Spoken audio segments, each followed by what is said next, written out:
Жұлдыз жорамал. Армысыз тыңдарман, назарларыңызға бүгін 17 тамызға арналған жұлдыз жорамалын ұсынамыз.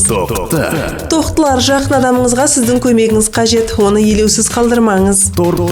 Торпақтар, жеңістің жемісін көретін уақыт әлі келген жоқ, тынбай еңбектенуді жалғастырыңыздар. Егіздер, осы уақытқа дейін жұмсаған күшіңіз зая кетпейді, тек жоспарланған амалдардан бас тартпаңыздар, сіздер тура жолдасыздар, дейді жұлдыздар. Шаяндар, өздеріңізден мүмкін емес нәрселерді талап етпеңіздер. Өмірлік күшіңіздің көп екені күмәнсіз, тек оны да кейде толтырып отыру керек. Арыстандар, бұл күні жеке өміріңіздегі мәселелер қалпына келеді, арадағы түсініспеушілік жойылып тоң жібейді.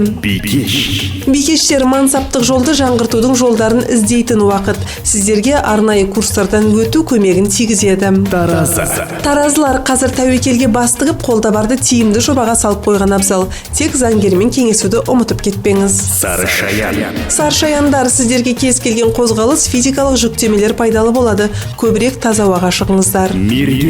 Мергендер, бұл күні күнделікті тұрмыстық тіршіліктермен айналысуға мәжбүр боласыздар, шығармашыл жандарда тоқырау кезеңі. Тәуешкілер, кейде жаңа нәрсеге қол жеткізу үшін ескі нәрседен айырылу керек, сол жоғалтқан нәрсеңіз сізге жұлдыздардың берген белгісі болмақ. Суқұйғыштар, жұмыстарыңызда жағдай сіз ойлағаннан да күшті, сіз үшін жағымды болады, ал сізге еш алаңдамай тек рахаттану керек. Балықтар, қаржыны қалауыңызша жұмсап, еш алаңдамаңыз, күтілмеген сапарлар туындауы мүмкін.